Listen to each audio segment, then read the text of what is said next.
Hello and welcome to Roleplaying Eldoria. Today's human podcast is about lines and veils. We have Keith Doan, Angela Caffery, Malcolm Owen and Alex Spinaze. And you say, I don't want any sex in it. That's contracts. That'd be like a consent form or lines and veils. Lines and veils. Lines and veils is like a sexier way to say it, but it's essentially a consent form of like what is acceptable for you to see at the table and what isn't. So for some people, depending on what's happened in their life, they might really not want to have the Vikings raising villages and killing everyone because that might be traumatic to them or whatever. So do you do that?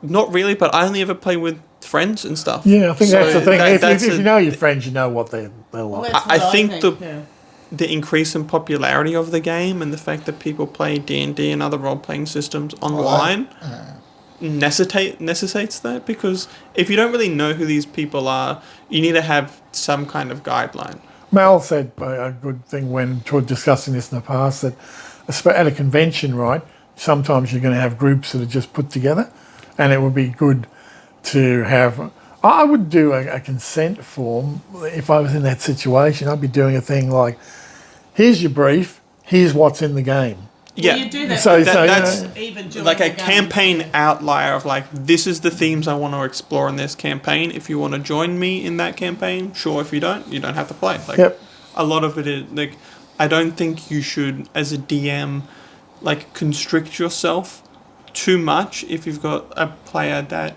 like someone that you don't know that just wants to play, that really doesn't want these aspects, but that's exactly what you're looking to explore in that thing. Maybe you want to explore the racial differences between like the orcs and the goblins and the humans and the crownless lands, and someone comes up, well, I don't really want to talk about race and like racial issues surrounding that, when you're like, maybe this table isn't for you.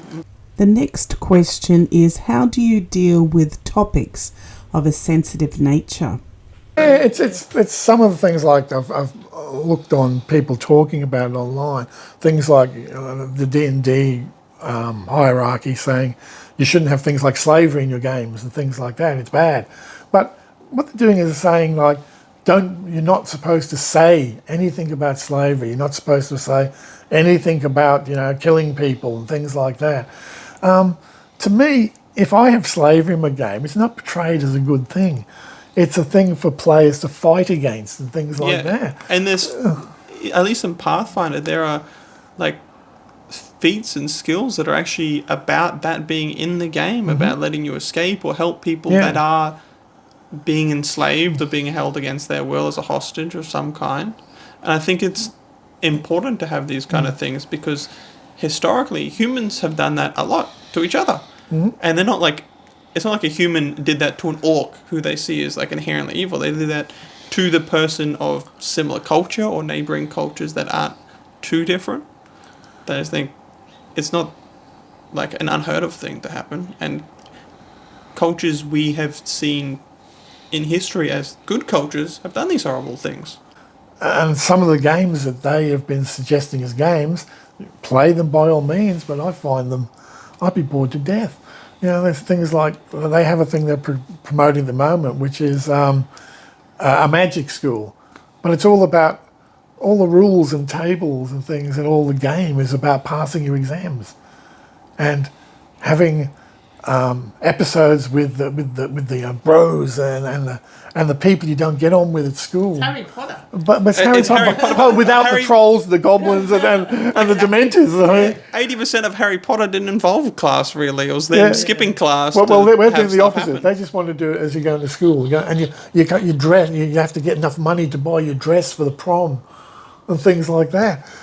But I know we had the 3-ring slavers in the game, and that was always horrible when you found the tattoo, and then once you found them you'd have to find where the rest of them were so you could rescue the people. Now surely that's better. That's a good thing. It's showing you the morality of our society, that slavery is bad. I know, you need to rescue people that do it. I guess there are GMs and people that would enslave them, but that's specific situations. I think that's more like it's kind of poor DMing if you are just enslaving everyone for the sake of having power over the players. Like, you should be giving the players opportunities.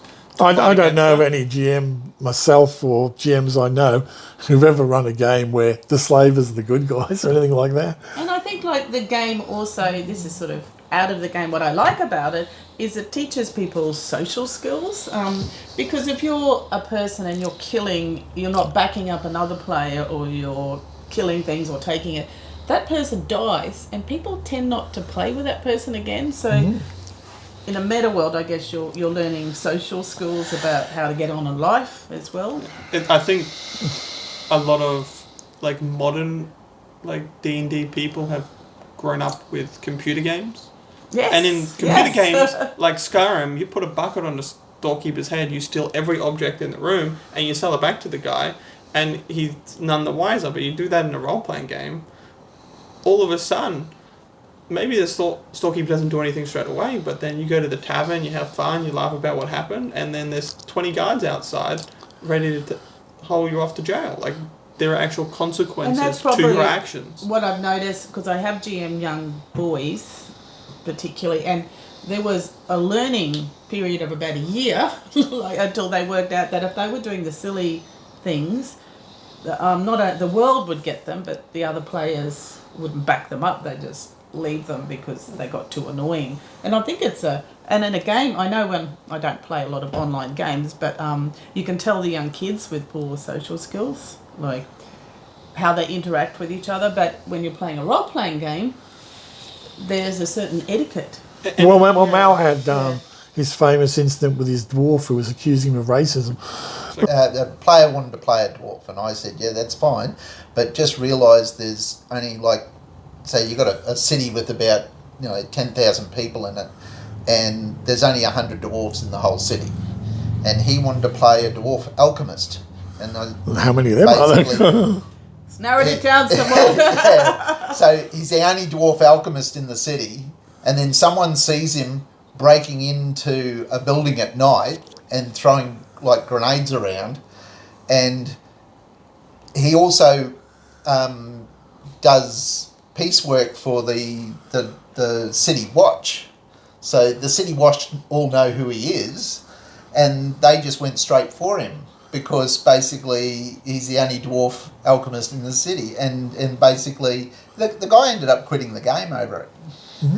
And I explained it all before he even started playing. Thanks for listening to our podcast. Put any questions or comments below. We'd really appreciate it.